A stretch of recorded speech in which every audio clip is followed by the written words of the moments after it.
What's up, everybody? This is John E. Basement, and you are in the basement where everything starts. You come to what you got to do, and you start in the basement. You emerge from the depths with the basement mentality. That's what we do here in the basement.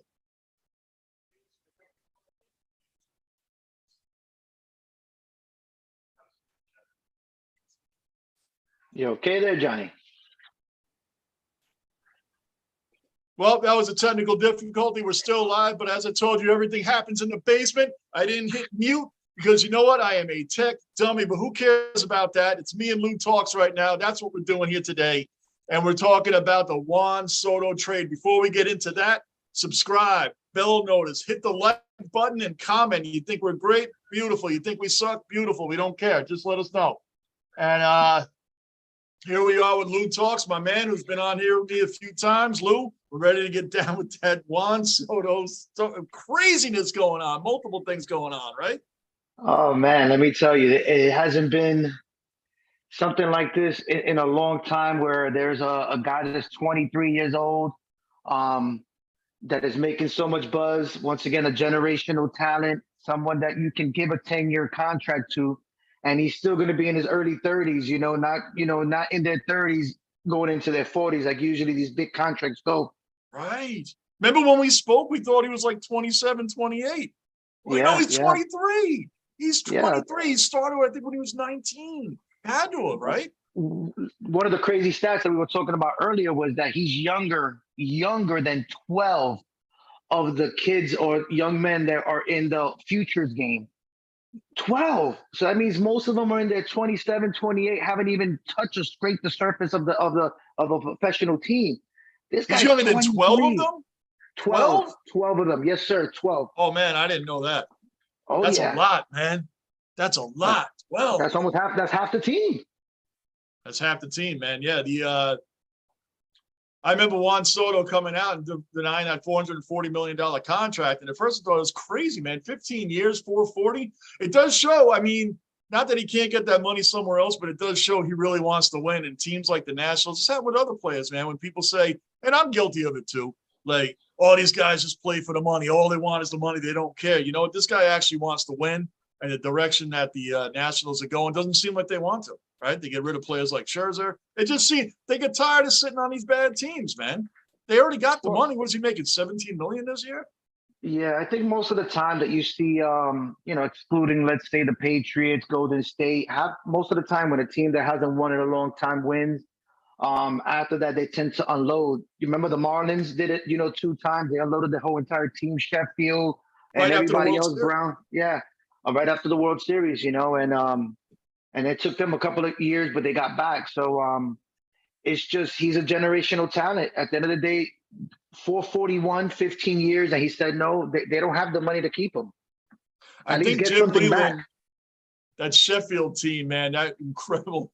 They came out the next year, and I think I seriously think Leland somewhere along the lines. I think he said something to the effect of he wished he would stop saying, and here comes your World Series champion Marlins, because there was like nobody on the team from that team, right? I mean, he started saying that. It was like not disrespectful, even though it was to the current players, but this wasn't the World Series champions, man. They Was an were a outlier joke. They there were a too? dumpster fire the next year. Was an outlier on that team too? Yeah, Al Leiter. Yeah. Yep. Dude, they had that. The whole entire team, top to bottom, was incredible. The Marlins team was a squad, man. Then they had the next time around, they had, Cliff Floyd, uh, Beckett. Josh Beckett. Yep, AJ Burnett. They had some players Yeah, on that team, I man. They got was. rid of all of them. The funny thing is, I was in the Clevelander on the corner in South Beach on Ocean Drive, and when they won that World Series, and let me tell you, it got crazy down in Miami. It was awesome. I was there. Amazing, man. So Juan Soto, you were telling me earlier, man, I had to dive into it a little bit. He had to basically fly himself, it seems. That's petty. Yeah. So what happened with Juan Soto? He made the All-Star team. He was, he volunteered because people don't understand that you have to volunteer to do the home run derby. And the Nationals never chartered him a plane. They didn't do anything for him, so he had to go commercial. I mean, I know that the man, doesn't want to be on the team, but he did bring you a championship. He's homegrown from there. Stand-up dude. You never really see him get in trouble. Never see him outside of the baseball field get in trouble. and you can't even get him a plane. I mean, it's not that he's hurting because the man is rich. He could have got his own plane, but that's petty. It's kind of That's funny, petty. man, because I admitted to you, I briefly looked up some of it, and it's kind of funny because there's some different points being made about it.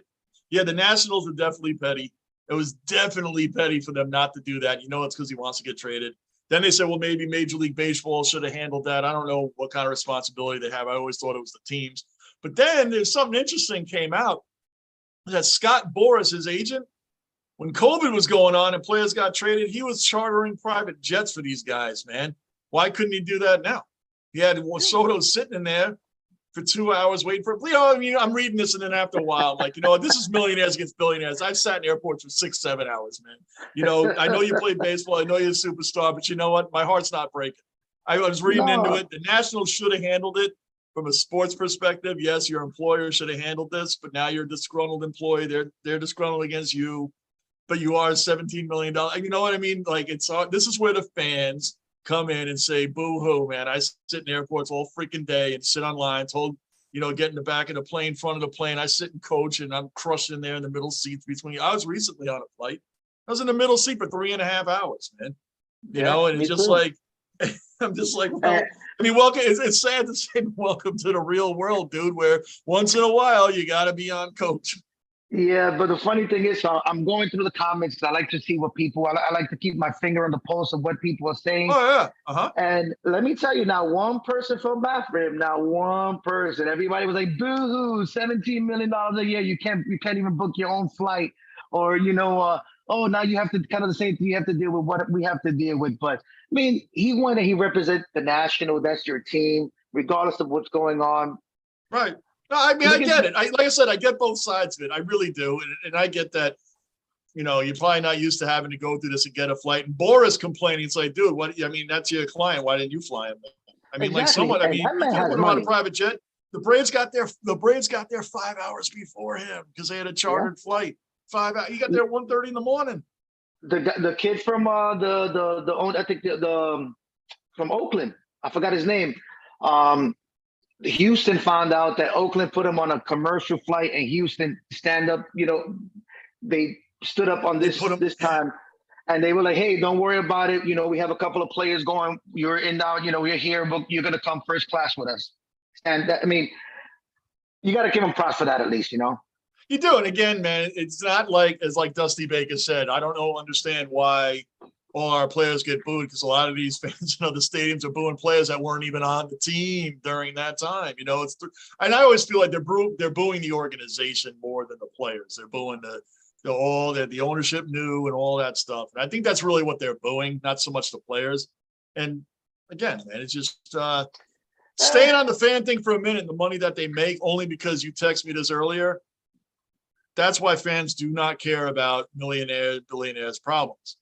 The cost of going to a game, from the tickets, family of four, I think that what you sent me on text me today, family of four, to the game, parking, to a beer, to soda, to hot dogs, parking. Dude, you go to a Yankee game, that's like, and these aren't even lowest level seats, and you're paying over $600. $600. Dude, most people don't get that a week in a check.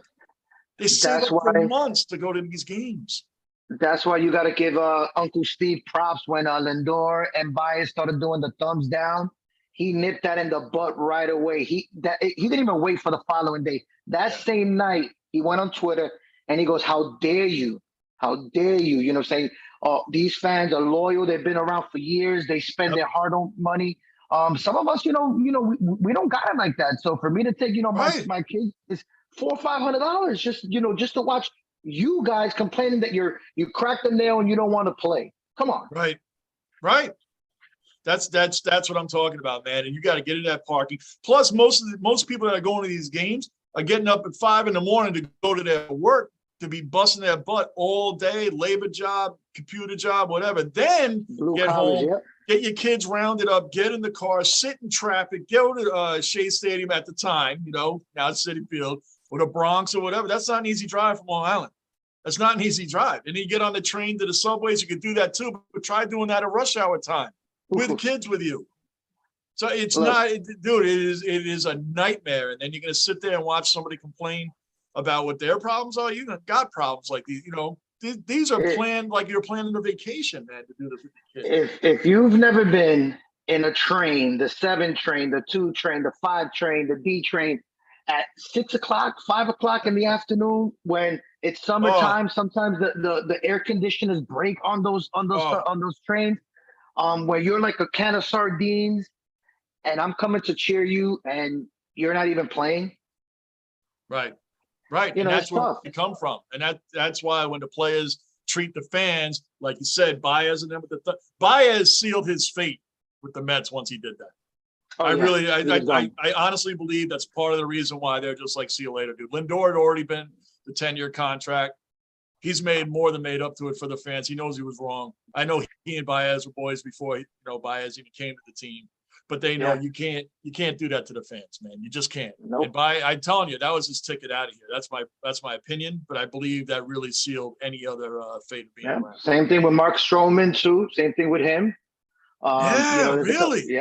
there's a couple of other players. Like I said, they were really this close to trading McNeil, but he's. I'm glad we didn't because he's proving his worth right now. And Mark's on top of that, how fitting that the first Mets batter goes up to the plate and he gets hit. the first. I know, and that's after Smoltz. We're talking about the All-Star game right now. For those that hadn't seen it, but Smoltz said, "Hey, why don't you throw an inside slider?" But not that inside. Backdoor slider. Backdoor slider, right? Hit him right in the foot. That thing tailed off the minute he threw it. And he even said to McNeil, I didn't even mean to do that, man. It hit him right in the foot. I'm like, how fitting? Because how many Mets have been hit this year? Like 61? It's somewhere around it. We already broke the franchise record halfway through the season, and we're probably gonna shatter the league's record. It's unbelievable, man. They be getting hit a lot. And I'm trying to remember. The Mets weren't like out there being jerks last year to other teams. Like, I don't know where it is. They were jerks to each other and the fans more than they were to other teams. I don't. Yeah. I think a lot of it has to do with that. A lot of them like to crowd the plate.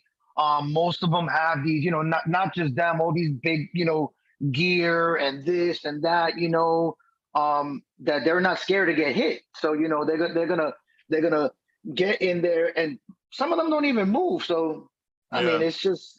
It ain't old school like Roger Clemens, because he would have gave you that chin music. Oh, Clemens did that. Mariano Rivera did it a couple of times too, man. When they were playing against Boston, there's a few times that's happened. Randy Johnson, yeah. Yeah, I mean, those are the unwritten rules, man.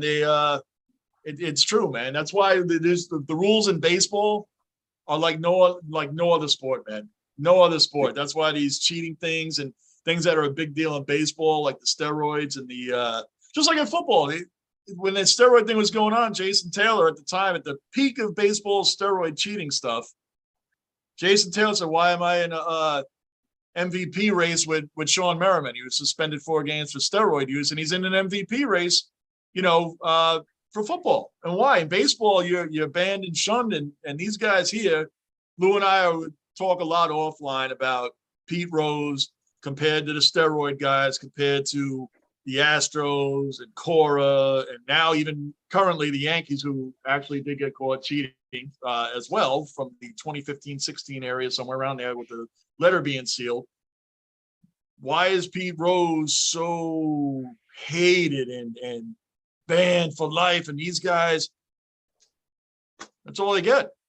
I don't know if it's because he didn't take it. He didn't take it sitting down.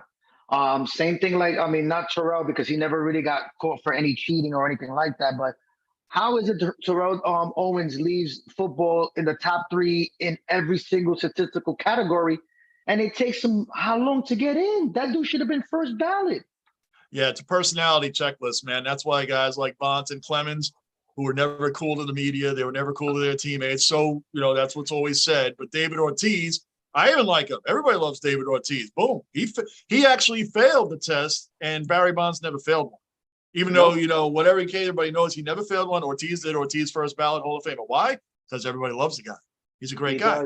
He He had a great interview when he was running around the dugout in the Yeah. All-Star game talking to people. It was awesome, you But know? that's why it's a Oh yeah, personality checklist. of course, of course, These, of course. I mean, we're sitting here as fans and we're doing the same thing. We make fun of players. We did KD is weak or all these things. We don't play. We don't, we don't do this stuff. But these guys in baseball more than, well, now with your TO point is kind of true, but baseball to me more than the other sports, they act like they're these great gatekeepers, man, and you got to impress me. And I remember what you didn't do to me with that interview when I way back, 10 years ago. These guys are the biggest grudge holders like of all time, man.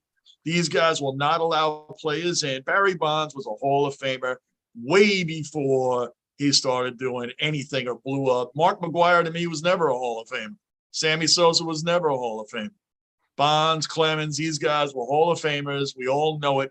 Bud Selig, though, the commissioner of all this, when everybody knew this was going on to save baseball from that strike, he's in the Hall of Fame. It's hypocrisy to the nth power, because if it for some of you young fellas that are in your 20s, baseball went on a big strike around, was it 94, 93, 94? Or 94, 95? 94, yep. 1994. Poor Don Mattingly. We'll get into that in a minute, but 1994. Poor Don, because he was having an awesome season. That was his year. They went on strike, and you and me, the fans, were like, same thing. Why do we care about a millionaire versus billionaire? And let me tell you, the backlash that they caught from the fans, like people were not going to stadiums. I mean, it was the ratings took the biggest dive ever. So Sammy Sosa, Mark McGwire, Barry Bonds, even if you want to put Jose Canseco on there and a couple of other players, they saved baseball because they knew that these guys were taking creatine and everything else that they were taking. Mark McGwire was getting interviewed, and in his locker there was a big bottle in the background of creatine. That was a banned substance. But one of the greatest home run derbies ever. Better than what Matt Harvey had in his. We can't say it on here, but oh yeah, he had that candy. But yeah. They saved baseball. People weren't watching for hits. People weren't looking for doubles or stolen bases. They were looking for the match, the home run. Right. Then on top of that, you had Sosa and McGwire going after the record. That year was awesome because they were cutting the news to put these guys live at bats on TV. Yeah. And that's what they were doing. They were cutting the news. They were cutting everything off to watch McGwire Sosa. And then you have Gehrig's family there. And the whole, dude, it's just the whole thing was awful. And Pete Rose is worse. Pete Rose is worse than this, and A-Rod and all these guys. They say because Pete Rose altered the game. He went against Rule 21 that you're not allowed to bet against baseball. No umpire, no ref, no player, no manager. He is banned for life. He's tried to get in over and over and over. Bud Selig hated him. Manfred hates him. And it's I don't understand what he did that is so awful. I know what he did. He swears he admitted he gambled on baseball. He gambled on other sports while he was managing the Reds. He admitted that he gambled always for the Reds. It's never been proven that he bet against them. But he said he bet on them every night to win. I think people assume because the Reds weren't going to be 162-0, there had to be some games that he was betting against them, but no one could prove it. So he is banned for life for that. But the cheaters and the steroids and right down to the Astros, none of these guys get banned. They're all given a slap on the wrist because now it's about money and revenue and, No, of course, TV contracts and stuff like that. But let's, if you want to break it down real quick so we don't say too much on this. Yes, he betted on baseball, but he betted to win. Yes, if you want to tell me that he might have used an extra relief pitcher or he might have subbed somebody that, that relief pitcher couldn't pitch the next game. That's as much as you can control or disrupt his game. When you're talking about people that are juicing, people that I think not that one is different of the integrity of the game, but you juicing has an outcome on the game. Using the garbage can has a big outcome on the game. So which sin is worse? There is none. There is a sin is a sin. You get caught, you get caught. Right. He should be in baseball. He should In be the Hall of there. Fame, He's the excuse me. all-time hits leader. He was Johnny Hustle. The guy did full sprints on a walk. On a walk, he full sprint to first base. Dude broke the catcher's leg in the All-Star game. Right, right. He blew out. Yeah, he blew. He ran into it. He said, I got voted in because of the way I play, and this is how I play. So he doesn't let up in the All-Star game. He balled. He went out to dinner with that guy the night before. It's a pretty funny story on it. Yeah, he blew his shoulder out of something. The whole point of it is, man, is that we didn't need to tail off. We're a little all over the place right now, but the cheating, the guys from Houston, they should have been banned. The players got a complete pass, man. Like nobody got banned. Altuve, these guys don't need to cheat. Altuve is a great player, man. Bregman's a great player. These guys are great players, but they got a slap on. They didn't even get a slap on the wrist. They were still allowed to play. I mean, their only punishment was getting booed and other pitchers throwing at them. But yeah, nothing major. Pete Rose is worse. They say Pete Rose altered the game. These guys are altering the game left and right. Left and right. So I think it's more that he was a coach, but then again, so was Cora. Correa. Yeah, of course, Cora. Alex Cora. Yeah, and he gets job coach with the Red Sox, and then the Red Sox replay booth guy gets banned for a year after the year they won the World Series. Was it as bad as Houston? Probably not. The Yankees, they said, wasn't as bad because it was a bullpen phone, relaying messages from the video room and so on and so on. But, they were the ones that were making this humongous deal over how they got screwed by the Astros during that year. And meanwhile, they're doing it themselves. So it just this conversation can go on and on and on, man. It just but let's get back to Soto. I don't think the Mets are gonna land him. I know we tailed way off. Go ahead. I don't think the Mets are gonna land him. I think we do have a lot of prospect. I think they're saying down the pipeline that the Mets had the best draft this year with the 3 picks that they picked. But why would the Nationals trade him to your division rival that you have to see him 18 times a year? I mean, I think they're using the Mets as leverage. It happens. I mean, they probably are using the Mets as leverage, man. The Nationals are 7-36.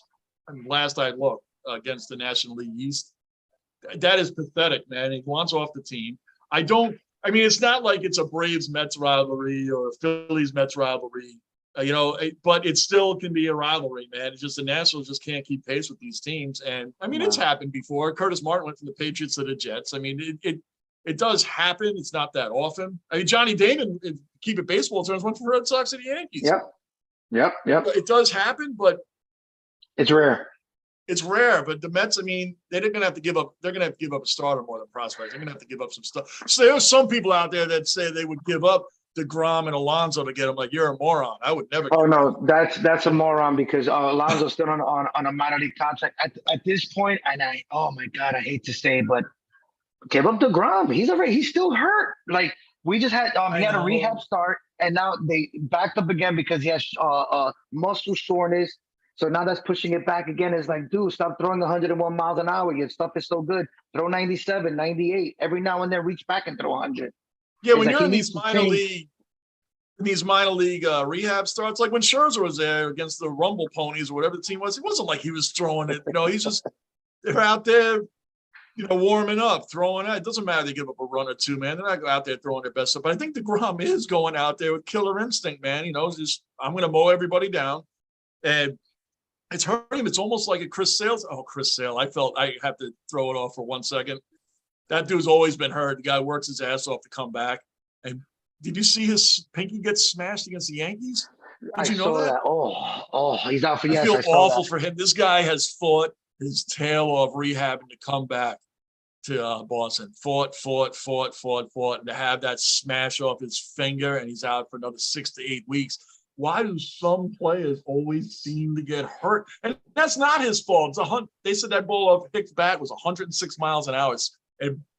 Broke his pinky eye. It's like some players, man, just constantly get hurt. But look at the whole Mets. And I don't want to say people should get fired, but for the last 10 years, the Mets trainers all of them should get fired. You know what I'm saying? Because all the way from Jose Reyes to David Wright to so many people that always hurt. It's like, dude, ain't you supposed to be the best of the best? And how are these players getting hurt? And how come the bad players never get hurt? You ever noticed? You ever notice that the bad players, they never get hurt? Maybe because they just coast their whole career. They get to the pros and they just coast their whole career. Because these other hard players get hurt. Go ahead. Pedro Martinez, right, was a fireball thrower. He got hurt, and then what he did, he reinvented his whole entire game. That man ended up pitching with like 5-6 pitches. He even said it. He goes, look, I couldn't throw 98, 97 miles an hour anymore, but I can still throw the curveball, the cutter, the slider, the sinker. He changed his game. Look at Greg Maddux. Bartolo Colon. Oh no, well he's a anomaly. That man, he's a unicorn. But look at Maddux. Even at the height of his career, what 94, 92 was the highest he pitched. Right. But he was an artist. He came and he kept on inching away until the called it a ball. All right, that's as far as I can go. There's a lot of pitchers that reinvent themselves. He's gonna have to, because who's gonna give the grown a max contract right now? I know you can't because of the injuries. Yeah, I mean, you're living on your name because he is. I mean, he's lights out. Before he got hurt, what I mean, won 8 innings and he struck out like 7 or 8 batters in that short span of time, and then he's out. He always seemed. I don't know if they're not working out enough. I don't know. The trainers aren't working with him enough. I don't know. Or is he going on pure, just raw, just doing it? I don't know. I think they're overworking now, because think about this, right? And I've always said this in every sport. Back in the early 90s, a little bit late 80s, when I first started watching sports, really remembering sports, how many players really got hurt because of a hamstring or a toe or bicep or something? Now I guess they're getting bigger, stronger, faster, that the body might not be able to take these cuts and this because they're so strong, But I mean, that's the only thing I can think of. Yeah, I guess if your body is too tight from all the muscle, man, it's not going to help you, man. It's going to get easier injuries. How many Tommy John surgeries did you hear in the early 90s and in the 80s? Every now and then. Tommy John himself. That was it. These pitchers used to pitch 9 innings all the time, no matter what it was. There was no saves or middle relievers. Now these guys are pitching 70 pitches, 80 pitches, and that's it. Pull them. Yeah, what was that, man? Because you know what is true, and I admit this is true. The players of today are definitely faster, stronger, bigger, more athletic, but yet complete game in the 80s, like Goose Gossage a while ago said something along the lines, I'll paraphrase it, but something along the lines of Mariano is the greatest closer of all time of the 1-inning era. And people are like, oh, he's a hater. All he meant was when he came in to close the game, he came in the 7th inning. There was no lefty specialist. There's no, he's pitched 5, he faced 5 batters already. Let's pull him out before we've been over this 100 times, man. You went in to close out the game. If it was the 6th inning, that's what you did. You didn't come in the 9th inning. And then, God forbid, a lot of these 9-inning guys, and for all you people out there, I'm not been Mariano Rivera. I'm just saying a lot of these 9-inning guys now, what happens to them when they get into the 10th inning and the leadoff guy gets a hit? All of a sudden, these guys look like they're starting to crumble. It's like, that's like the 4th batter you faced. Yeah, yeah. And I just don't get it. I don't get it. When did this start? The reliever pitched 4 days in a row. He can't pitch today. Why? Why? Why can't he pitch because today? He pitched the 2 batters the other day. It's like, he pitched like 0.2 of it, 0.2 batters in 1 inning. Oh, he's wiped out for the week? Come on, man. It's a joke, man. And the baseball is made. I don't know when these analytics started. I did a little piece a few weeks ago on all these new stats. Billy Bean sat here and went over all these stats. You don't even know what half of them are. Billy Bean started most of it. Not he started it, but he was the one that implemented. Okay, we're getting rid of Giambi or this one. Now we're gonna get 4 players with the WAR and OPS and IBM and ABC, EFG. All these stats. That's a good one. Yeah. These goons that make these stats. I mean, when I watch a game, what beer belly at what bar drinking Pabst Blue Ribbon is saying, hey, man, let me figure out the WAR on that. Let me divide the runs and do the hits and who's doing that, man? Come on. These aren't real fans watching it, making these ridiculous stats that are like, I have never, ever, I looked up a lot of these, man. My head was going to explode. I felt like I never even watched the game before when I was reading half of these stats, man. John, and I can't remember them all. I actually had to write them all down. Like usually I can remember, me, I remember sports. I remember all these things. I thought I was reading like a scientific experiment. I didn't know what I was looking at. You know who's rolling in her grave right now? Your 6th grade math teacher, whoever she was. I remember she said, "Oh, you need this algebra, this rhythm, this formula." That's what they were getting us ready No. for, this war God stuff and bless all my OPS. teachers that had me in class. I promise you. I apologize to all of you. I'm telling you, man, I don't get it. I don't know where, but in baseball, these are very big.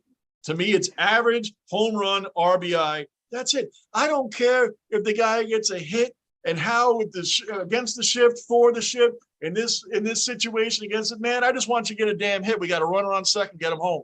I don't care about looking through 500 pages worth of stats. So forget that, man. It's crazy, and I want to know who sits at home making all this crap up.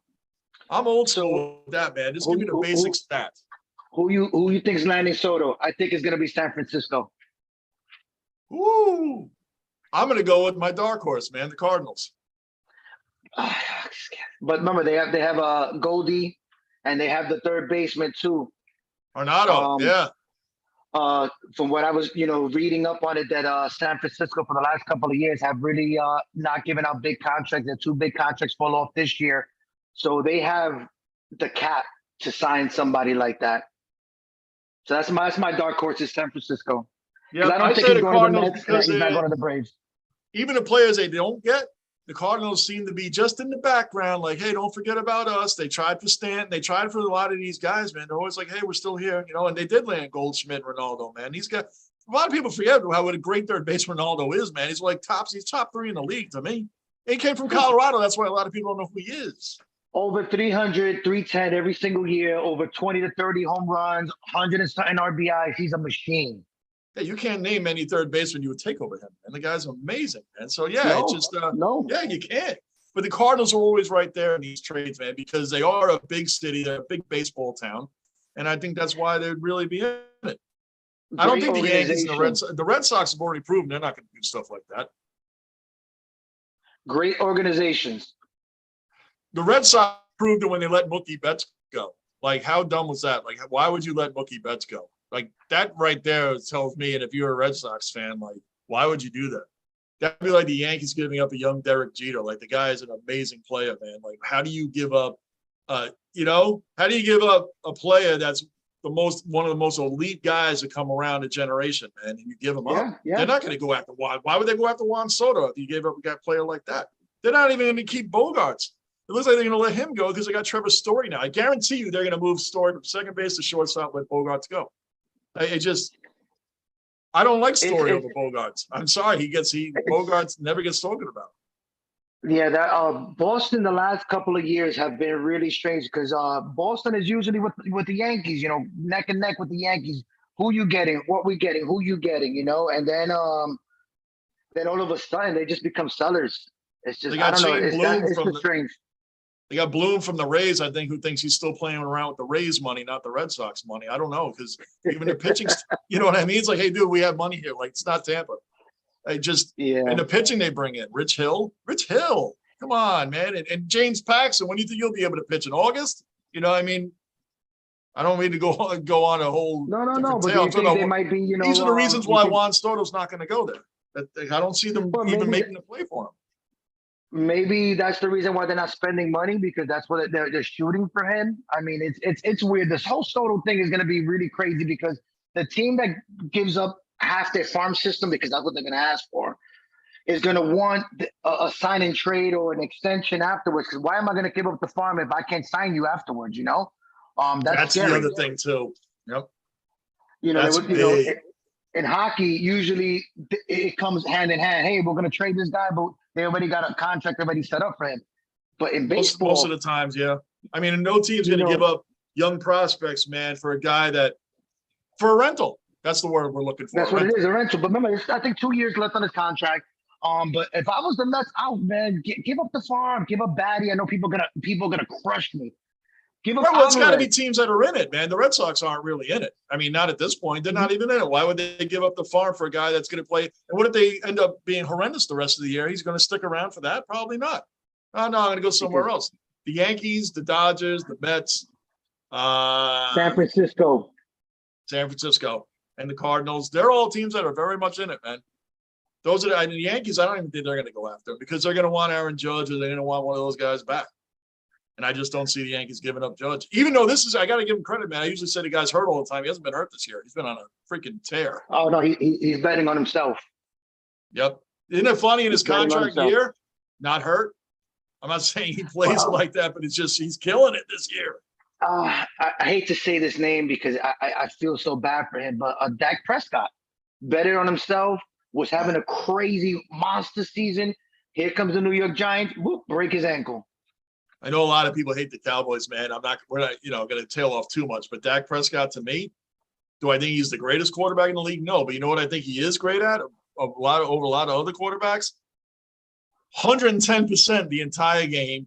He's a leader. He never gives up. I've seen him come back, even if the Cowboys have lost. I've seen him being blown out in games, and all of a sudden they lose by like 3 points or lose by a touchdown. Yeah. Like the guy never gives up. The guy is a leader, and he doesn't really talk the crap. He just plays the game, and he just is a leader. A lot of quarterbacks are divas, man, and he's not one of them, man. He's just not. And that year they got hurt against the Giants, I even felt badly for him, man. Like, wow, this guy. He was having a monster season.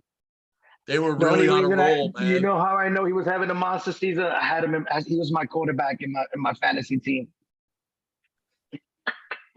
Of course you did, right? Of course. Come on, why? Of course you did, man. I'll tell you what, man. That's but yeah, well, I'll say Cardinals, you say Giants. I just, you know what? I mean, for all the people that hate the Yankees, they haven't been the big runners. The Dodgers are the new Yankees when it comes to that, man. They grab everybody, including Scherzer last year. I mean, they grab everybody. Everybody. Yeah. They're the new Yankees, man. The Yankees didn't run after Correa and all these other guys, man. They still have a great farm system, but I wouldn't be surprised if the Dodgers landed Soto. I wouldn't be surprised. And it almost seems like that's a team that would take a risk on somebody for half a season. Yeah, but that's a lot of money. They're already over 400 mil or something like that. That's gonna. Oof. Well, who picks up a lot of that money? I mean, when they trade him, I don't know because I haven't looked it up. But I mean, how much do the Nationals have to eat of what's remaining on his contract? Nothing, because he only has 2 years left, and it's not a monster contract. He did get an extension, Oh, yes, but it's two. not. I thought he had 3 years left. He has 2 years left. Okay. I think two. I think it's like 2 years left, counting this year. So it's not that they have to cough up. It's not like the Mets paying 40 mil for your boy Robinson Cano, and he's not even playing with us. $40 million we ate. So that's the difference between Uncle Steve and every other owner. Uncle Steve said, you know something? He don't fit. Get him out of here. Cano, right? We'll eat that money. Cano is like the money Lakers play Westbrook, man. That's like that. That's how bad that Cano was, man. Cano was bad.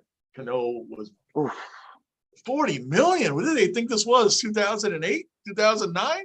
I mean, come on. That shows you how deep Uncle Steve's pockets are. You know what I'm saying? So another team would be like, hell no, we're not getting rid of it. That's $40 million for 2 years. And Cano, to his credit, the Mets paid him to get 3 hits against the Mets. Did he get 3 hits? He might have gotten 2. I think he might have gotten 2. But he got 3 or 4 throughout the whole entire series. But still, it's we're paying a boatload of that money. But once again, having the richest owner in sports, he said, "Hey, he doesn't fit in my puzzle. Thank you for your service. You got to go."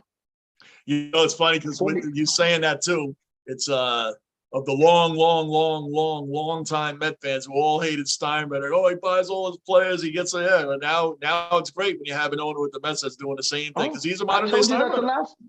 Yep.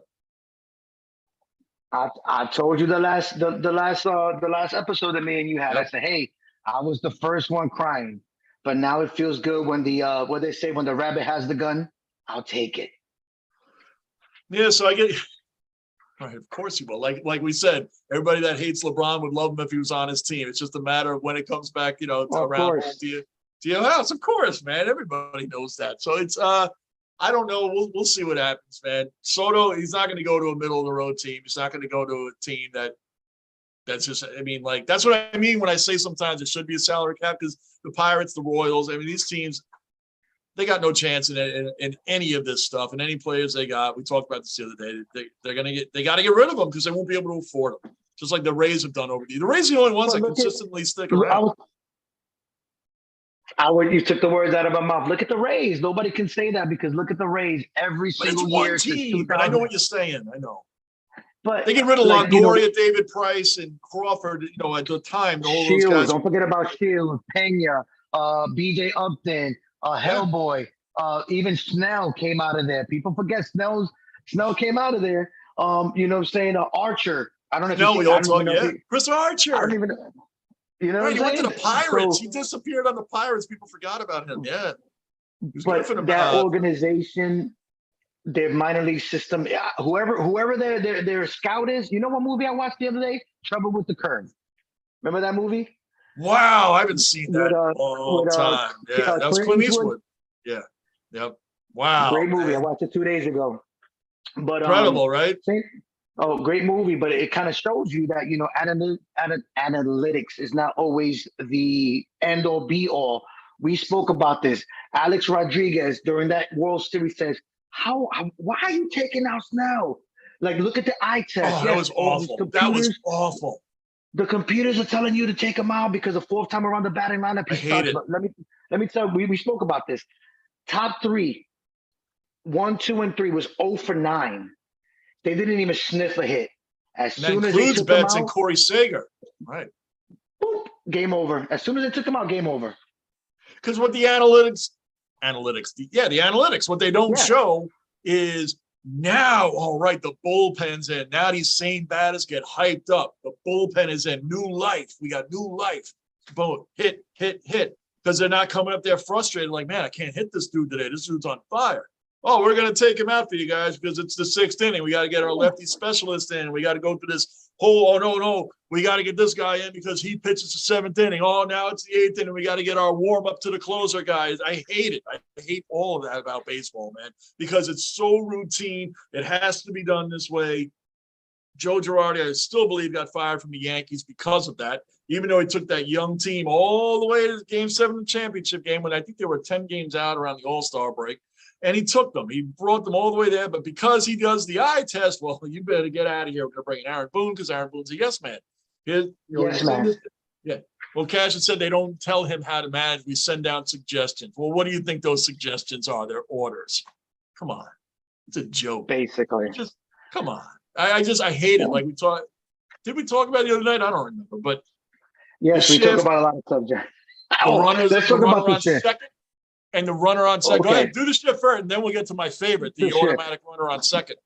That I can't stand. But the shift, I'm one of the few people, I love the shift. You know what I'm saying? The way I look at it is this. You hit here, I'm going to position you here. That's the thing. It's not my fault that you're not a batter that has evolved, that's able to take it opposite field. And if you can't take it opposite field, you know what you do? Which people can't even do nowadays, is bunt. Lay down a bunt. Yeah. Yep. You got the third baseman playing shortstop. You got the second baseman almost playing first base or whatever it is. Bunt the ball. What happened to stealing bases? Ricky Henderson, what one year had 120 stolen bases? More than that, it's like 137. It's like 137 in the season. Greatest leadoff hitter of all time. It's not even close. I think Marte led the league last year at 30 something or 40 something at most. Like even back then, remember Vince Coleman? Vince Coleman was still getting over 100 stolen bases. I mean, and he was way behind Henderson. 8 guys are getting 80, 90. Jose Reyes was stealing bases. That wasn't that long ago. Right. But they take it away now because, again, it's all circles around numbers. It's a home run or nothing, and the Yankees improved. Why have the Yankees not won? It's a home run or nothing. There's no more small ball. We talked about that. They always won on small ball. Why did the Red Sox win? They won on small ball, man. You know, the Rays get to where they are on a lot of small ball, man. Kansas City. Oh, against the Mets. That's how they beat the Mets. Right. It was small ball. Yeah, they had a couple of home runs, but it was the pitch. The guy got on base. The guy stole second base. The guy dropped the ball. The guy went to third base. A sacrifice fly. Boom. That's one run. Yeah. It's like like a lost art. Like what happened? Because everything. This is the reason why they're taking the shift away. Also, I don't love or hate the shift. I'm kind of indifferent on it. Not like that runner on second, which I'll get to in a minute. But it to me is Are you going to take away defense? Like, well, you can't use the zone defense in the NFL anymore because everything is about offense now in all the sports. Everything is about offense. We want numbers. And if you're taking away great left-handed batters because of the shift, or right-handed batter, no, we want these guys getting hits because we need runs because the average fan, baseball and hockey have one thing in common. They're not the top sports in the lottery because the scoring is sometimes they don't want the 2-1 game. They don't want the 1-0 game. When you grew up, I'm a little bit older than you, when I grew up, pitching duels were like the greatest things to watch. Pitching duel, 1-0 game. Who's going to get the hit when big pitches match up? Now everybody wants the 14-13, throw the kitchen sink out there game. I don't want that. Hockey, they don't want the 1-0 game. Size those goalie pads down. We don't want that. We want 5-4. We want 7-0 because they want the average fan watching the game. They want to sell. And that's, to me, why this is taken off into some analytic crazy world, man, of we can't do this. You can't. That's their defensive strategy, the shift, and they should be able to use it. Exactly. Why should they allow this guy to get a hit? If I'm losing 1-0 and this guy's about to have a perfect game, I should be able to drop a bunt or whatever to get on first base. Oh, you shouldn't do that. Why? I'm not on this team. I'm trying to win a game. It's not 10-0. It's 1-0. Yeah. The way I look at it is this. No, you go ahead. 10-0. No, I'm just saying 10-0. If you do it, you can still say, yeah, comebacks happen. But I can understand that a little bit more than if it's 1-0. I'm laying down a bunt to try to get on freaking base, man. Because why should I care about your pitcher's perfect game? Why should I be in the record books as being the team that got a perfect game thrown against me? 150%. The way I look at it is this. Let's look at the Yankees in that early dynasty run. Yes, they had some masters, Paul O'Neill, Cecil Fielder. Who else they had that was a master? Tino Martinez, but most of their wins came off a small ball, a little blooper here, drag bunt, Chuck Knobloch, those guys, situation. they drop bunts. A little bunt, a little hit and run. Luis Soho. We spoke about him earlier. Yeah, but that was small ball. They were the classic ones because they won all the World Series then on small ball. But they were the American League playing the National League game. That's Joe Torre for me in a nutshell, at least in my opinion. Not saying that. And one thing about Joe Torre, that he was able to take all these prima donnas and make them gel. That was a feat upon itself. But now you have third base. Everybody's shifting over to the right. Let's just say to the right. You got a righty batting up. Why doesn't he go opposite? Have a lefty batting up. Why doesn't he go opposite field? Right, these batters now with shift, they should learn how to bat opposite field because a lot of batters can do it. But ones that maybe have a tendency to pull left or pull right, a lot of these guys don't get the shift. Why? Because they learned how to hit opposite field. They learned how to turn the ball inside out. That's what they learned how to do. So, like Anthony Rizzo had done a few times, just dropping bunts. Learn how to bunt, drop it down the line. They're not going to do it to you anymore. Now, you want to give me a base, I'll take it. You know what I mean? So the shift is okay, but that runner on second in the extra innings, I hate that with a passion. And that goes right back to my point of the average fan doesn't want to watch an 18-inning game, or because we got to protect the players, we got to protect the bullpen arms, we got to protect. But these guys are supposed to be so much more athletic than the guys from years ago that played the 22-inning games. And how often does those really happen? I don't want a free runner on second base, man. I just don't want it. Why don't they do it in the playoffs then? If you're going to do it the whole way through. Because they know it's cheap. It's cheap. It's awful. John, wait until next year when they have the pitch clock. Oh, that's right. They're bringing the pitch clock. Oh, yeah. It's coming next year. You got X amount of time. If the batter's not in the batter's box, he gets a strike. Imagine Nomar Garcia-Parra. Wait, I'm not even done. Hold on. Okay, I'm ready. Imagine him. Right. But they're probably gonna have a clock. I mean, right, because they're trying to get these games to come down. It's all for the average fan, and it's all to protect arms, and it's all. I've had it with that because when the guys back then they didn't have to do all that. They just didn't have to do it. They didn't do it, man. And were there that many more injuries? I don't know, man. I just don't remember that being the way it was. Ron Guidry pitched forever. Al Light, how often did that guy get hurt? Dwight Gooden, he never got hurt, man. We spoke about the trainers. They don't get hurt. They didn't get hurt. Dwight Gooden was out there. He pitched what? He win 24 games. I mean, come on, man. How many complete games did he have that year? But they don't do that. Well, It's not even the pitcher's fault. It's because of the game. They want all these different. They would just want run scoring. When bullpen pitching comes in, there's too many teams, too many pitchers, and not all of them are good. I'm sorry, they're just not all good. see, this is where I think Major League Baseball is dropping the ball. See, you, me, we watch every game. Okay, yes, they want to bring these younger people into the game, but who's buying the tickets? Is it the younger kids or is it us? It's us. Who's taking their family to the game? Us or the younger kids? It's us. It's us. Right. So you're going to change the game so much that you're going to end up losing your only fan base or the little diehard fan base that you have. They're trying it out in AA. They're saying it is awesome. But at the end of the day, like, I'm a professional. I have to think about what you're going to pitch to me when I get to that batter's box. I can't, it's already that you're throwing a 98 or 99 mile an hour fastball. And then after that, you're throwing a changeup for like 80 miles an hour. Now I have to sit there and be fast. It's going to be tough.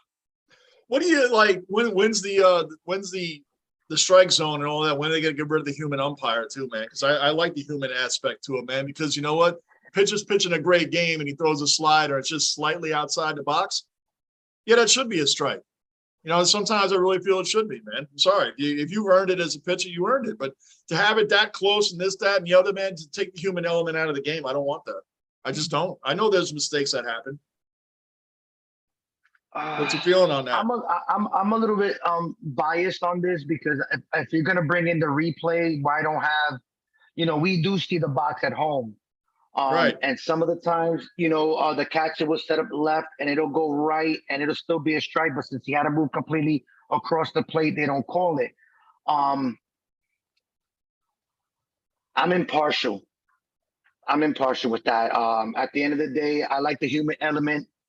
But if you're gonna get it right, We'll get a better catcher too, then, man, because you know what? It takes the pressure off the catcher from having to frame the pitch. Then, but if you have a great catcher, they know how to frame pitches, man. Oh no, 100%. Molina, Posey, even we can name so many. But who holds the umpires accountable? When I was watching, the Mets played last. We played what did we play last? I forgot who we played. I think was it the Marlins? I think we played the Marlins last. They played the Braves, and then who'd they play after that? Whatever. Yeah. Excuse me, Chicago. We played Chicago last. Die-hard fans, we are. Right, go ahead. I'm sorry. I know it's.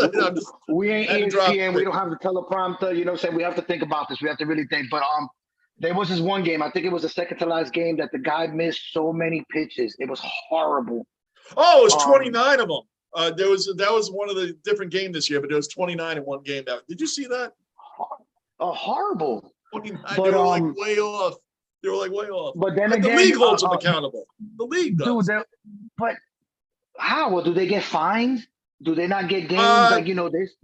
They don't. They eventually work their way out of the league, but they don't. You'll never see those names in the playoffs. You won't see them in the World Series, and I know they get higher paid for that. They end up doing, like the Royals versus the Diamondback games, so, just untelevised games. And I don't know their pay scales, but I believe if you're constantly doing the garbage teams, you're probably not getting the same pay that's going to be a ESPN night game. You know what I mean? So they probably should start weeding them out, huh? They have a good union. Believe it or not. I know they have a good union, but I mean, those names that have like the guy. It's kind of hard to get rid of people when you have a union. But it's like I know that, but you can put them in different areas, man. I mean, you still got a job, you're still playing. You're just going to be doing the Royal games, which are never on national TV. You want to know the most? What's the word I'm looking for? The most egregious call I've ever seen in my life, and I saw this one live. Detroit. I forgot who the pitcher was. Pitched a perfect game. It was a perfect game. And it wasn't that he was out by an inch. He was out by almost like this much. That umpire felt so. You know what? The pitcher, I know we should remember the pitcher, but he was so cool about it, man. But it's like. Very respectful. Very respectful. Very respectful about it. He said, I know in my heart I pitched the perfect game. That umpire felt horrendous. And he did. But how do you, right, if it was that close, you could be like, all right, you know what? You could see, human error. But, man, he literally, caught the ball. Wait a second. Then he hit the bag. That was bad. That was bad. Do you know that probably cost that man millions of dollars? Yeah. But you know what I mean? If you're a GM or an owner, man, you know that guy pitched a perfect game, man. So why should that ruin his contract? Because it's not technically on his resume. He technically did think it. about it. You're not an all-star, and I'm about to sign you. You want X amount of money? I'm gonna be like, hey, you've never been an all-star before. I guess it does get that ticky-tack, but man, that's ticky-tack when you know damn well in your heart you threw that perfect game. But you should. But if you're gonna get that $1 million contract, you got to go. You got to show more than just one game, even if it is a perfect. Okay, let's just say this. What about the clauses that they have in their contracts? Oh no, that's true. I mean, I know everything goes down with these things through the contracts. You know, if you throw a perfect game, you get incentives. I get all that because it blew him an incentive. I guarantee it. Yeah, but that second, that phantom runner got to go. That is horrible. I hate it, and that's today's sports to keep the fans. So I don't do fantasy sports. You do. So let's say the last guy that made it out is going to be your guy on second base, right? So how does that work for fantasy? Because now that guy is going to boost someone's fantasy, isn't it? I don't do fantasy. You do. So I don't. How would that work in that? It doesn't. I'm not doing it this year, to be honest. Going through, there's a lot going on that I have to do to have to be focused. But from what I've read, the phantom runner is not an RBI. It doesn't count as an earned run because he's put there. It's not like he earned his spot there. So it doesn't go against the pitcher's ERA. No, it doesn't it doesn't go against the ERA. Correct. Wow, because I was wondering that, man. That's just something I didn't look into, and I started thinking because I hate it, and that's like I said, that's the modern day thing. In hockey, they do the shootout. They don't do it in the playoffs, but during the season, they do shootouts now. They'll do the 3-on-3 when it goes to overtime, which is freaking outstanding hockey. And that's fun to watch. But then it goes to the shootout after that. And but they do all this for the fans. They're trying to get the fans in, and it just doesn't make any. I don't know. I hate that runner on second. I hate it with a passion, and that's a sign of the contract. I want to know. This is my point. I want to know what is the. Are you going to start doing somersaults on us, man? You look like you're all over. Oh no! I had to move from where I was at my location. Like, what is this guy doing? What I want to know is the percentage of away teams that actually win the game because they have the first guy on base. I from what I've noticed watching a lot of Mets games, because we're always in extra inning games, which we're really good at this year. But the percentage of how many home home teams? No. We spoke about this. It's not the same old Mets. What's the percentage of the amount of home teams that win or the away teams win when you have this phantom runner on? It's true, man. But I mean, it's just luck of the draw. You got the right part of the lineup coming up, gets that great hit, and your team's coming up. It's got this 7, 8, 9 hitters that none of them's hitting over 170. I mean, it's just a disadvantage, man. You got to earn that run. It's like there's a lot of pitchers that hate, the intentional walk. Like the intentional walk, you just put them on now. You don't throw the 4 pitches anymore. Like that's just automatically you're on first. I always think that's BS too, because you still got to earn it, man. What if there's a muff throw? Wild pitch. A wild pitch. We've seen a lot of wild pitches before. But what about unintentional walk? Why did they take that away? I don't even know. Why did they take that away? I think it was wasting the pitcher's arm. I mean, I've never found a real good thing on it. No, well, that one I can't really talk about because that was before the pandemic. But I know during the pandemic, they wanted to keep the game a little bit shorter. I think even a doubleheaders, the second games, all the games were only 6 innings. Remember that? 7 innings. You know what I'm saying? Come on, dude. And then on top of that, I'm a reliever, right? I'm coming in from the stretch. Now I have to pitch completely different because there's a guy on second base. That's not how I usually come in. I come in regular, both feet facing home plate. Now I have to completely change the way I pitch because there's a man on second. Yeah, I hate it, man. And it's just too much. It's just too much played into runs being scored, and it's to appease the average fan because the real diehard baseball fans, they hate the analytics. They hate the lefty specialist. They hate the guy on second. Because it shouldn't be. It just shouldn't be, man. Play the freaking game. Earn your spot on second base. Earn your way on the base. Don't be giving it. And then you get in a cheesy run, man. It's just the baseball to me. Why don't they do it in the playoffs? Because they know that it's garbage move, man. It's garbage. That's why it doesn't happen in the playoffs or World Series. Especially with baseball. Baseball is one of those sports that does not change. I mean, for a rule to change in baseball, it has to be some craziness for it to happen, for it to change. Because in football, they change all the time. Every year they'll have a new catch. What's a catch? I don't even know what's a catch anymore. Is it one football move down, hands down, a one football knee, move? I love that term. You got to make a football move. Come on. Basketball. The quarterbacks can't even hit the wide receiver in the first 5 yards anymore. You got to almost let them catch the ball, then make a football move before you can hit them. It just doesn't make, again, offense. They want numbers. They want 54 to 48 games, man. And it's the greatest game. Everything's the greatest thing ever now in any sport, no matter what the play, no matter what it is. It's the greatest thing ever. And every first-year guy that comes out is the next Joe Montana, Tom Brady, Mariano Rivera, whatever. The 1 year they're already better than all these guys, man. I mean, that's the era we live in now. But baseball is one of those sports. It's probably the only sport that doesn't like change. It's always, try to keep it as simple as possible. But for the last couple of years, they've been making a lot of that phantom runner. Who thought of that? Oh, should get fired. Well, like I told you, real fans that watch the game aren't the ones making all these stats. Well, I wonder what happens if the wind is blowing 20 miles an hour. What does the guy hit a home run over that? Because the last time at 30-mile-an-hour winds, he hit a home run over here, but then he didn't really reach the wall. And then how many steps does he take out of the home plate to first base? Let's call that. You know what? These aren't the guys drinking Pabst Blue Ribbon at the bar doing all this math. Can you imagine that? I mean, who does this, man? I want to know. They aren't real fans of the game. They just sit back and do these crazy stats that are ridiculous. It's ridiculous, man. I've never seen this before. You know who thought of all this? The guys from the Rays. You hit one banner, you hit one catwalk, you hit ceiling, the other wall. The dome, yeah. Oh, come on, man. It's all that's the worst. I got to run on base. Just get a damn hit and get them home. I don't care about your WAR, your BAPIP, your whatever the hell, your IRA, your NLA, your IRS. I don't care what the hell's going on, man. It just WBO, WIC. Wait, why? Oh, WOC. I did a video on that. I'm telling you, I told you that before, man. And I really could not remember the crap. I had to read. I never read off papers. I had to read off the damn paper half the time. I actually had the rule on the screen because I couldn't read. I wasn't good in school, man. So I'm sitting here like, I remember these science chemistry experiments. This is ridiculous, man. Trigonometry, whatever the hell it is. I don't know. That's how, when I said algebra, I've never needed it in life. I needed it for this. I need to know X plus Y equals Z divided by T and over B and A. What the hell's going on here?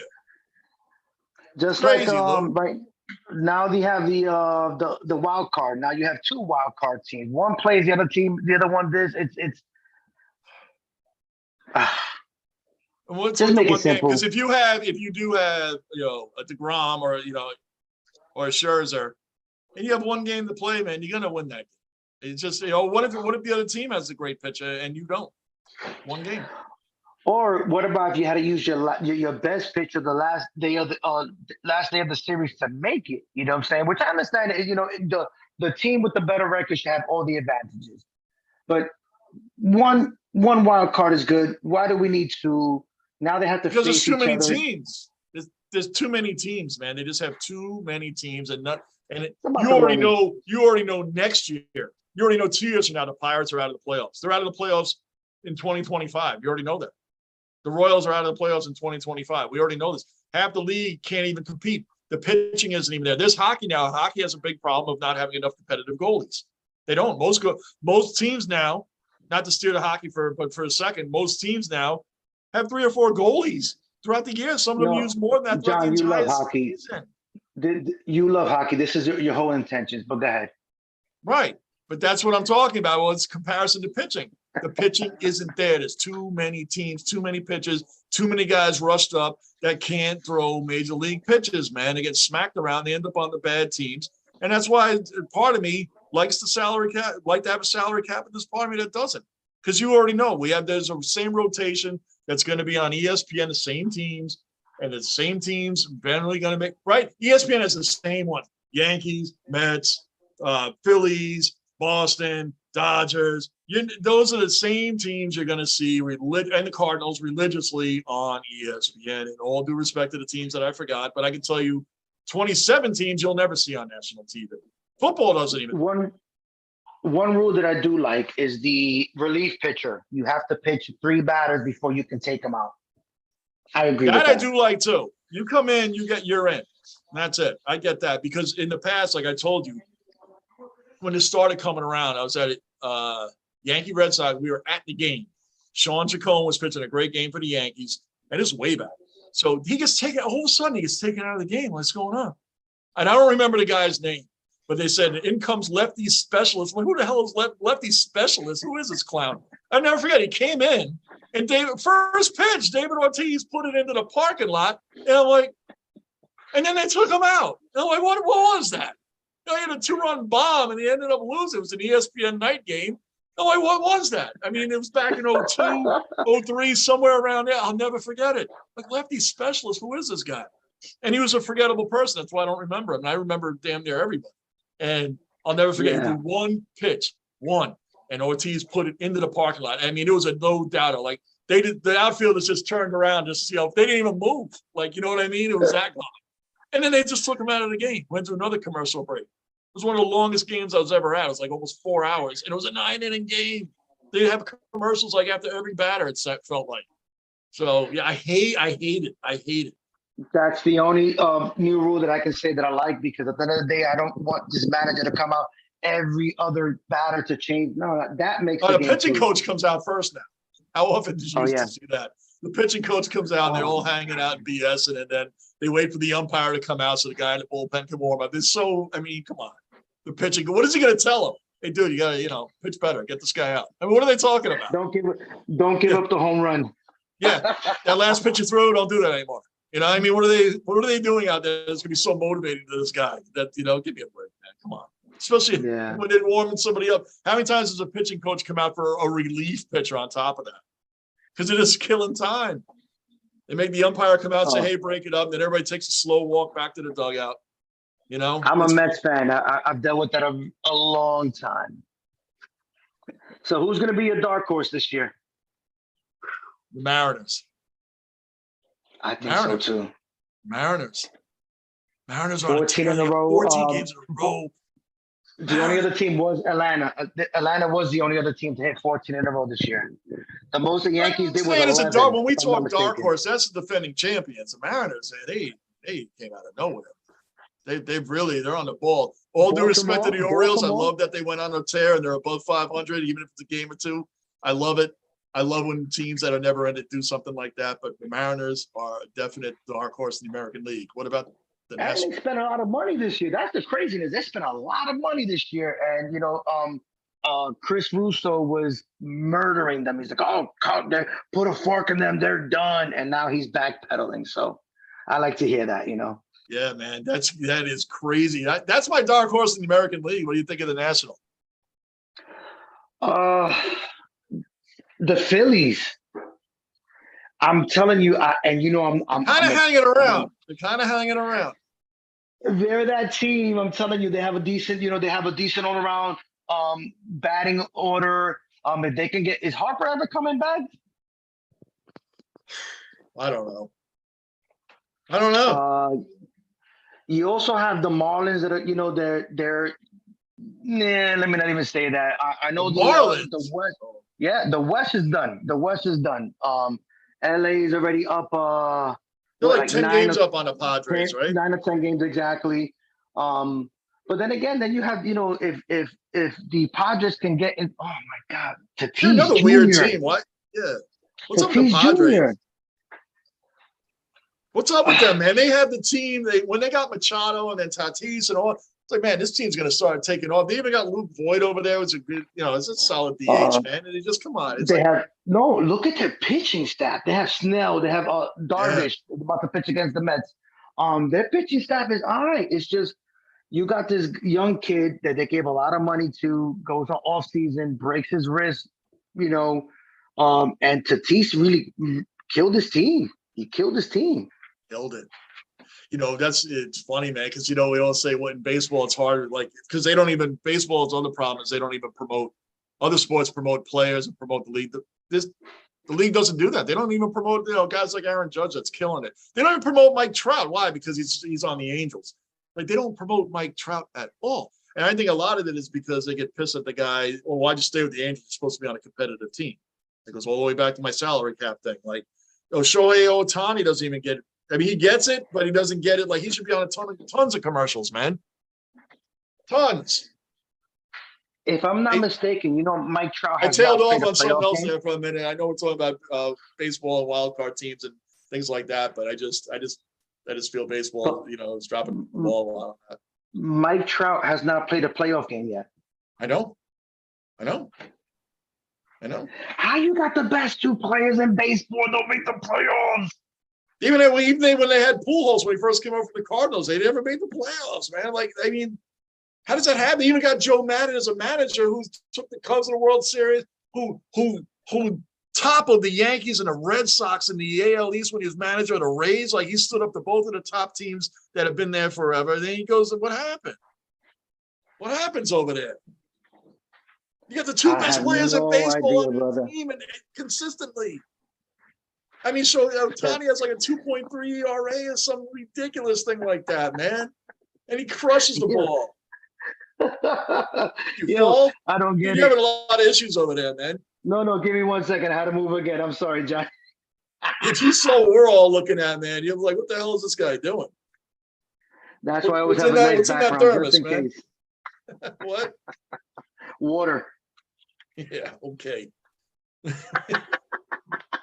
Hey, this is the PG-13 show, okay? No, but seriously, Mike Trout has not made the playoffs in his whole career. Like, dude, that's like King Felix. King Felix at one point was a monster. He ended up winning a Cy Young with a losing record, if I'm not mistaken. But every single year, this dude would freaking kill it. It's kind of like where you land. Like, real quick, Derek Jeter. The whole thing with ESPN is having the, kind of like the last dance and everything like that. I'm recording it. Yeah, I'm recording it. Yeah. Popovich, oh man, that dude is so salty. So salty. I remember about Papelbon before, because I want to get into something else on the teams, but we'll tail off for a minute. I remember Papelbon, Yankee Stadium. Last year at Yankee Stadium, they had the All-Star game in. And Francona was the manager because the Red Sox had won the year before. Uh-huh. He said that Papelbon came to him and said, if the game goes to the ninth, it's a tight game, because I think he was the closer that year, like the top closer in the American League. Yep. Did you're putting me in the game? He's like, Franco was like, oh yeah, Yankee Stadium. Yeah, I'm not going to put Rivera in. You're right. I'm going to put you in. And he apparently got all bent out of shape, like, because he was really going to put Rivera in over him. He's like, what are you nuts? Like, we're in Yankee Stadium. I'm going to put you on the mound instead of Rivera. And the last year they're closing the stadium. He's the most one of the most iconic Yankees, and I'm not going to put him out there. Papelbon is, and then he went to the Phillies, was like a huge baby there too. It's crazy. Remember, he yoked up Harper. What's his guy's name? Harper. Oh, he yoked him up because he had a bad outing. If Harper says something, he just. Remember the sign he did to the fans in Philly? Yep. They booed him off the mound. Dude, let me tell you. So back to what he was saying. If Derek Jeter would have got drafted by Cleveland, would he have been Derek Jeter? I don't think that No, hypothetically, I don't think that maybe the aura of the captain, but the dude would have still hit 300. The dude would still, have 100 RBIs, 100 runs scored. He's just that kind of player, and hats off to the cap.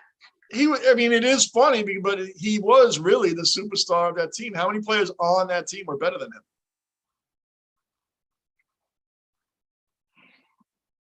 That's what I mean. It's not like he's a star on a team that had X, Y, and Z. These guys are so much better, and he's lucky to have all these guys. No. I'm saying when people say that, that's what they're saying about him. And it's just, right, Jeter would be on another team doing the same thing. It's not like, that's not like Bobby Bonilla, who got tons of hits and everything. Because why? He batted in front of Barry Bonds. Yes. He got all the meatballs. Still paying for that man. Right. The Mets are still right. paying Barry for Bonds. Yeah, right. Bobby Bonilla Day, July 1st every year. Now, But why did he become that? Because he batted for the Bonds. Jeter didn't have anything like that. You know what I mean? They weren't pitching to Jeter because they had this so and so behind him. So I think you're right. If he was on Cleveland, he still would have been doing the same thing. But I still respect the bejesus out that man. You got him, man. The guy was incredible. He was playing shortstop for the biggest market and never got in trouble off the field. No. That right there shows you that the man, he's kind of like Tom Brady. He hates losing more than he loves winning. Right. They remember that. Brady's even said that he would trade in a couple rings to get that undefeated season back. I mean, that's how serious it was. He said, I traded at least 2 rings to beat the Giants in that Super Bowl. Like, that eats at him more than all the accolades that he has. Can you imagine that? Because that would have put Tom Brady in a different atmosphere. He kind of already is, but I know what you mean. It would have just no. 100%. I used to be a Joe Montana defender, but now it's even hard to defend Montana. Oh, you can't. Anyone that says Tom Brady's not the best quarterback ever, right? I agree. The haters. And I mean, Montana was 4-0. Never threw an interception in any one of those Super Bowls. It's phenomenal. But you know what? Even that. Yeah, but then I can argue about free agency. But anyway, let's not get on that. We're tailing on. That could be a whole nother day. Now, who's gonna be our chokers this year in baseball? Who's killing it? Who's not going to make the playoffs or choke outright in the playoffs? I know the obvious one we can start with the Yankees because today they were getting killed by the Astros. I think the Astros is the biggest thorn in the Yankees side. They have to be the first team to talk about because they're the most expected team to win the whole thing. Nope. The Astros are beating them again today. Now, if they came out and really did beat them, I think they're 4-2 against the Yankees this year. I'm not saying the Astros are going to win the World Series, but that might be their hardest problem. Could they be a team that chokes in the play? Obviously, they're making the playoffs. But could they be a team that chokes? Would that be the biggest team that would choke? Nope. Do you know who's the biggest team to choke this year? Who? The Mets. Name it. The Mets. In the playoffs or not even make it? You going to pull what they did last year? I've seen it happen too many times, John. I always say this. I'm a Jets fan. You're singing to the choir on that. But we were supposed to get DeGrom back, the next couple of days. He's hurt. But they're still winning. What would this team have done last? I know we always give credit to Buck Showalter. He can only do so much, but because of that managerial skills and his experience, he can make the right plays the right calls at the right time to make things happen where Rojas couldn't have, or Mickey Callaway. Oh my gosh. I agree. What a disaster. That's why I think they will make the playoffs, and they love playing for Buck. They love playing for him. There's a team culture out there. They've come through adversity, not having Scherzer for 7 weeks, I believe, not having DeGrom at all. I mean, Walker, you got to give this guy. That's my favorite. My favorite killer instinct pitcher for the Mets right now is Walker. You got to. There's no doubt.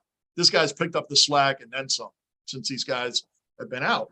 So I think this year there's just a different vibe on this team. McNeil, we spoke about before, he's killing it this year. He stopped going for home runs because went back to the player that he should be. Lindor is more focused this year. That guy's on pace to have one of his greatest seasons. Monster. Yep. Right. So why do you think they're going to choke? No, I'm giving it back to you. We're still the Mets, unfortunately. Yes, we have come back from situations, 9th inning down against St. Louis. We beat Philly in the 9th inning. We have come back a lot of times, but I'm shell shocked. I'm still shell shocked. I'm a Mets fan. I'm a pure Mets fan, and it scares me because DeGrom right now is not hitting. We're trying to get Soto. Dom Smith ain't hitting. J.D. Davis ain't hitting. McCann just got hurt. He's going to be in the IL for McCann and Neto, though, are 2 catches that they're getting no production out of anyway. And then you got Atlanta that's heating up. They're playing. I mean, as much as I hate to say it, they have an awesome team, young team. And then you have, on the other side, you have LA, but then you have we have 2 wild cards. You have the Padres. That if they don't win the division, they're going to try to take one of the spots. And then you also have you have St. Louis and the Brewers. People forget about the Brewers. Yeah. They got some players on that squad. Yeah. But the Mets, I'm going to tell you something, man. The Mets have had killer instinct.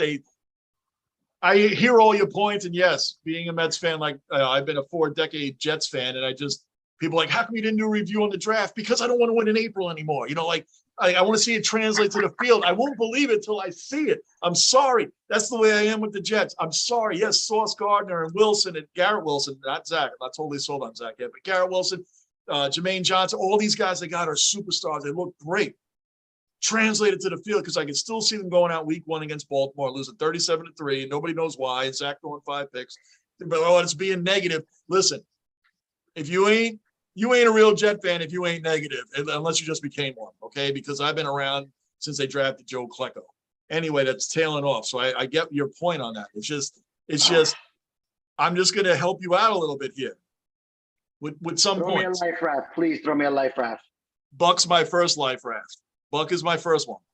My second one is the Mets are winning games they would never win last year. They're winning the close ones. Even when they're not hitting, they're finding ways to win. They're winning extra inning games. The Mets have been winning these. Normally, if this was last year, they'd be 7 or 8 games out of first right now, and probably 2 out of the wild card. They're not.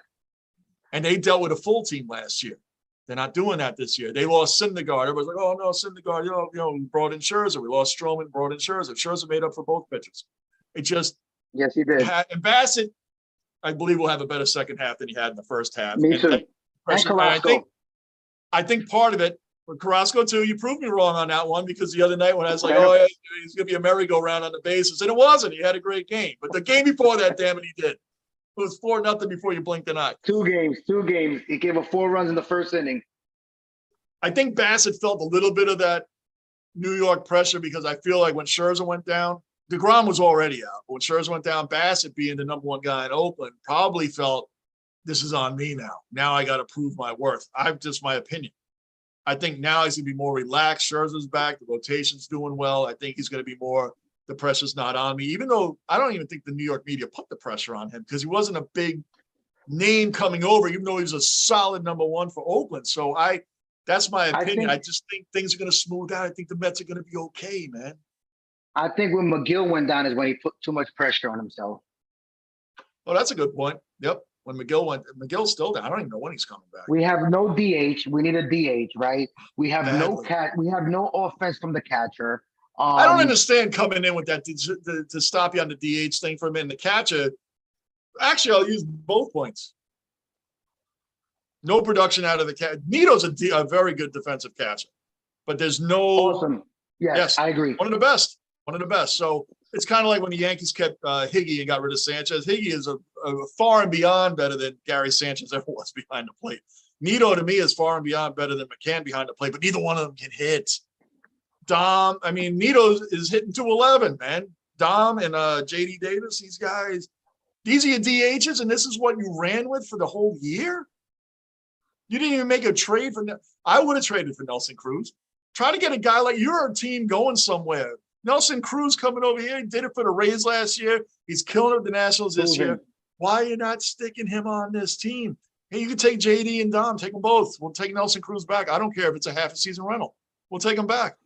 Give me a break, man. Seriously. Proven commodity. Every single year, 20 to 30 home runs, 100 RBIs every single year for how long? This could be a stretch, but Bartolo Colon had a bigger hit than Dom or JD has ever had when he hit that home run. I would never forget that. That's what I mean, but that's what I mean. You'll never forget that. These 2 guys are forgettable. That's my point making that statement. I'll never forget it either. That home run. That's why I don't understand how these Mets fans like, oh, don't trade Dom, don't trade McNeil for Soto. Why? Trade the whole farm. What are they doing? Why? The greatest thing I saw to JD was that pick we talked about the other day at first base. It's an amazing pick after that great play by Escobar. What else is memorable about? Don Smith actually got a letter. You got sent down to the minor leagues. You got brought back up, and you're still not hitting. What is he hitting? 167? And broke his ankle or something like that. Trying to get back to second base. Come on. These guys are everybody. Clown show, man. Generational talent, brother. I think they keep these guys because they can play multiple positions. I think that's the reason. Oh, that's so, come on. This ain't, if you remember Kevin Mitchell, that was the greatest utility guy the Mets ever had, man, way back when. Do you remember him? I'm going way back. That's back in the Kevin McReynolds days, man. The jogger, Kevin McReynolds. Any ball that went past McReynolds, he would jog after it, man. That's how far back and forth. There was this one other guy that was really good. I can't think of it right now. What era? I forgot. Probably No, not it was era. maybe like 10 years ago. Hey, Julio Franco was better, a utility guy than freaking. And he was like 42 years old. Right. Julio Franco was more important to the team. Ricky Henderson at his age, Sheffield. I mean, Wait. Julio Franco's greatest moment wasn't even on the field. Julio Franco's greatest moment was when Carlos Beltran hit a home run either to tie or take the lead, and he didn't want to come out for the curtain call. He went and wrapped his arm around him and said, "Yo, dude, you better go out there because these people are gonna crucify you." And what happened? He goes out, does a little thing. That was his best moment as a Met. And the computers. It's a teaching thing. Yeah, those guys are important, man. Guys like that are important to a young team.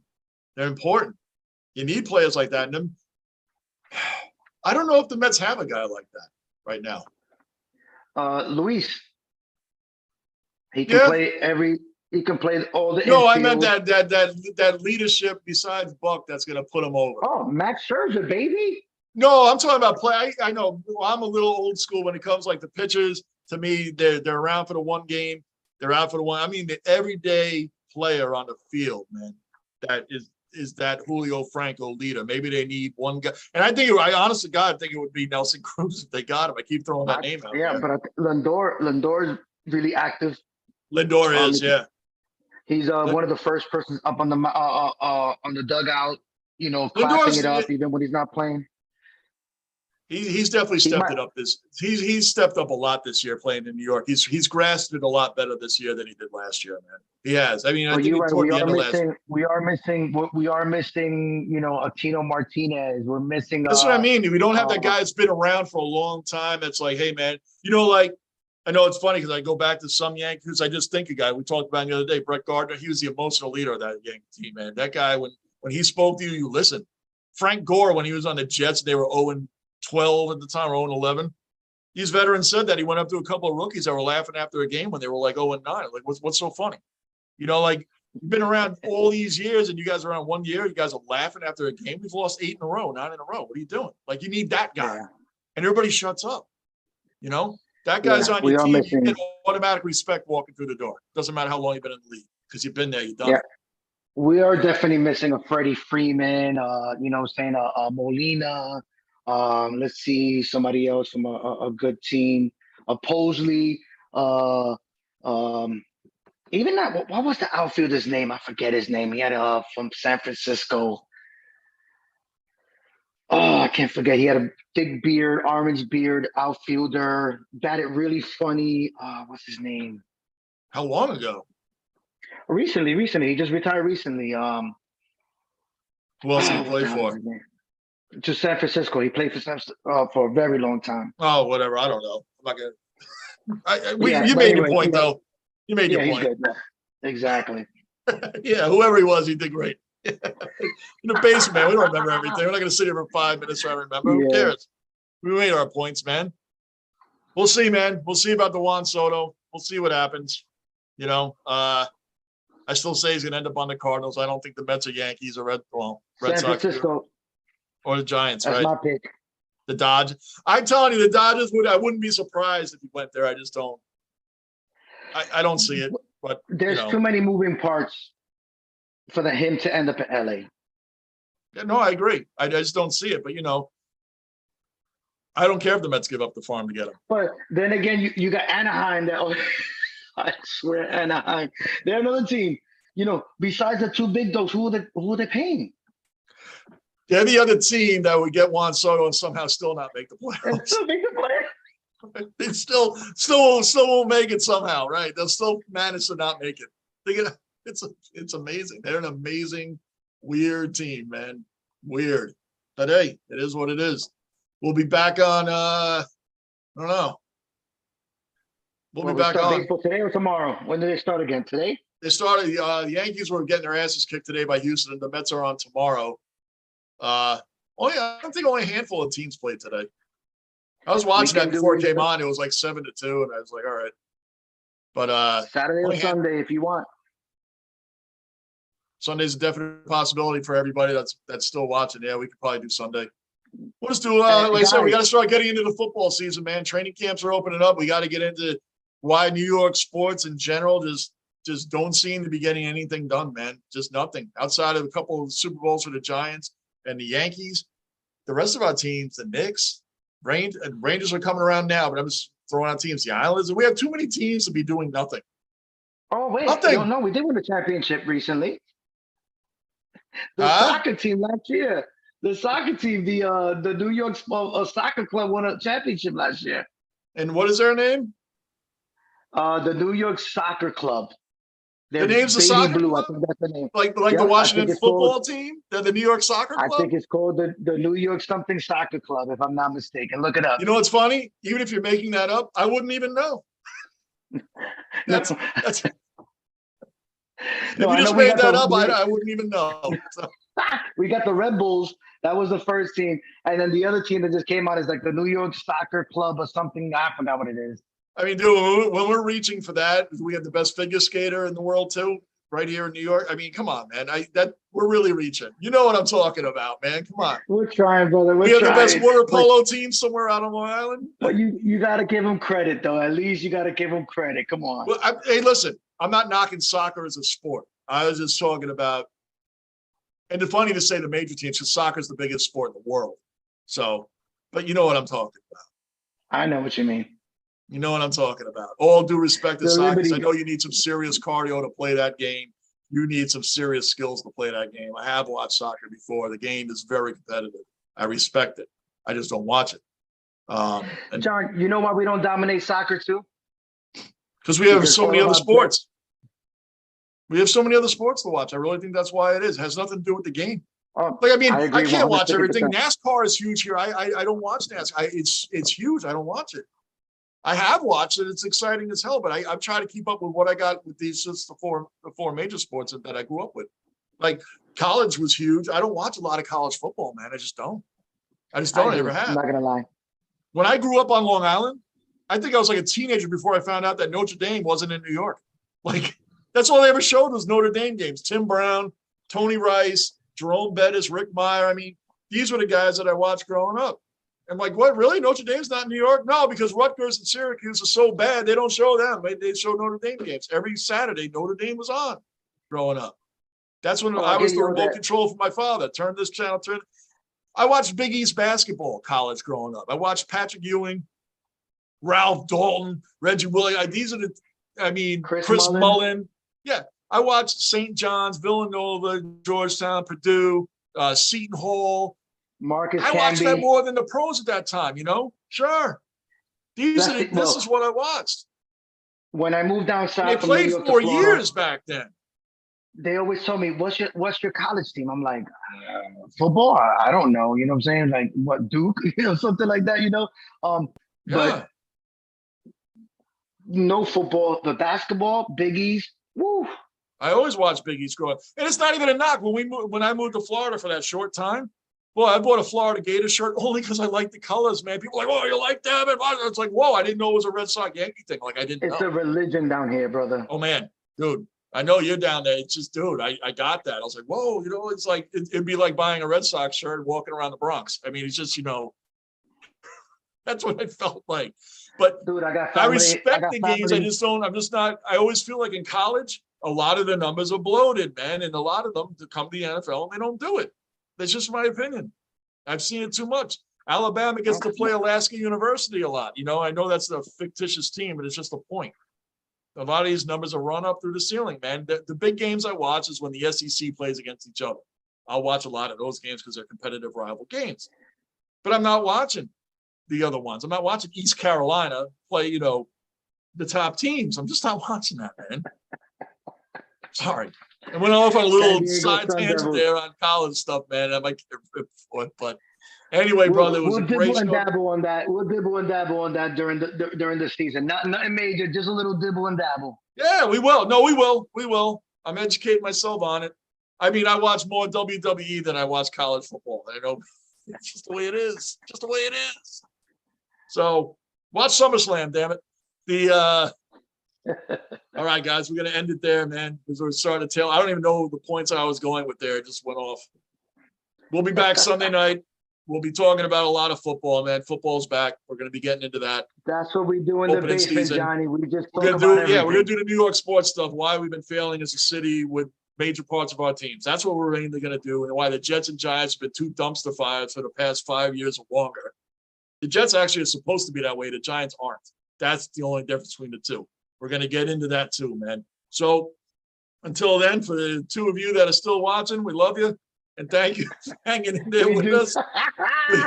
Subscribe, bell notice. Hit the like button, guys. Like button, yes, do that too. And hit the comments. Hit the comments. All right, we'll talk to y'all soon. We are out. Good night.